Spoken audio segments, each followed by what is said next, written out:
वैमाटीच्या रस्त्यावरून वाद असल्याने शेजारच्या अंत्ययात्रेलाही रस्ता न दिल्याची धक्कादायक घटना रसायनी वासांबेवीतील नवीन पोसरी गावात घडली. पुढे संपूर्ण प्रकरण पाहण्याआधी AM मराठी न्यूजला जरूर सबस्क्राईब करा. तर खारकर अळीमध्ये बंडू हल्या खारकर आणि रघुनाथ शंकर पाटील शेजारी राहतात. खारकर आणि इतर शेजाऱ्यांच्या वहिवाटीचा रस्ता पाटील यांच्या दारातून जातो. बंडू खारकर यांचे 4 जानेवारीला निधन झाले. अंत्ययात्रा नेण्यासाठी त्यांच्या नातेवाईकांनी रघुनाथ पाटील यांना तात्पुरता रस्ता खुला करण्याची विनंती केली. मात्र त्यांचा मुलगा नितेश यांनी स्पष्ट नकार दिला. अनेकांनी त्याला समजावलंही, मात्र फायदा झाला नाही.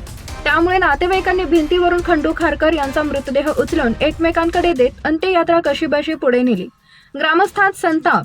या प्रकारामुळे ग्रामस्थांमध्ये संताप आहे. प्रशासनाने जर वेळीच लक्ष घातले असते तर ही वेळ आली नसती.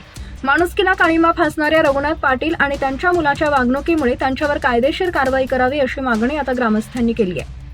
आता तरी तहसीलदारांनी यात लक्ष घालून लवकरात लवकर वहिवाटीचा रस्ता मोकळा करून द्यावा अशी मागणी त्यांनी केली आहे. काही महिन्यांपासून हा रस्ता बंद आहे.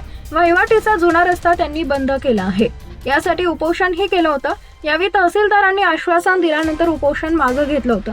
मात्र तरीही हा रस्ता बंद आहे. माझ्या वडिलांच्या अंत्ययात्रेसाठीही त्यांनी रस्ता खुला केला नाही. भिंतीवरून उचलून मृतदेह न्यावा लागला. त्यामुळे संबंधितांवर कारवाई व्हावी, परेश खारकर मुलगा यांचं म्हणणं आहे.